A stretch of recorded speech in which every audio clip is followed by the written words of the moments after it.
Judge's Corner is brought to you by CoolStuffInc.com, the best online retailer for Magic the Gathering singles and sealed product, and GatheringMagic.com, your place to explore the game. Now it's time for Judge's Corner.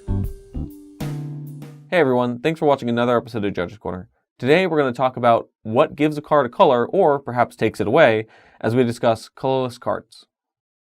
There are many ways in which a card can be colorless, but the basic way to tell is if it doesn't have a colored mana symbol in its cost.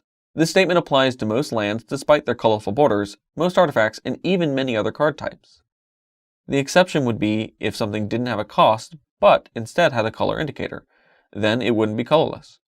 Or if a card did have a colored cost, but specifically stated it was colorless, such as with Devoid cards from Battle for Zendikar.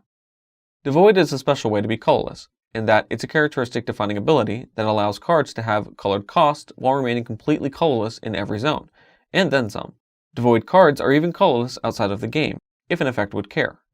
But unfortunately, some formats don't care about a card's color so much as their color identity. I've talked about color identity before with Commander, but to recap, a card's color identity is based on the color of all the mana symbols on the card, and that's not just limited to their mana cost, but effect cost too. This means a Drowner of Hope might be a colorless Eldrazi in Modern, but it's only able to be played in a Commander deck with at least a blue commander. While colorless might seem like a sixth color a lot of the time, it's actually not. One example of colorless not being a sixth color is if your only lands are Mana Confluence and City of Brass, and you want to activate one of Endbringer's abilities. You actually can't because Mana Confluence and City of Brass only produce colored mana. This would lead to the same result if you somehow have an Endbringer in play, but only have a Steam Vents and an Overgrown Tomb as your mana sources. Also, a colorless card is not considered monocolored, so it would not have to pay the ultimate price, or get evaded by a Guardian of the Guildpact.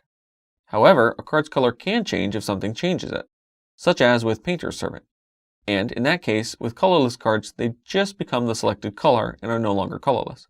So you're either colorless or you're not. A card can't be both. So that's all we have for colorless cards.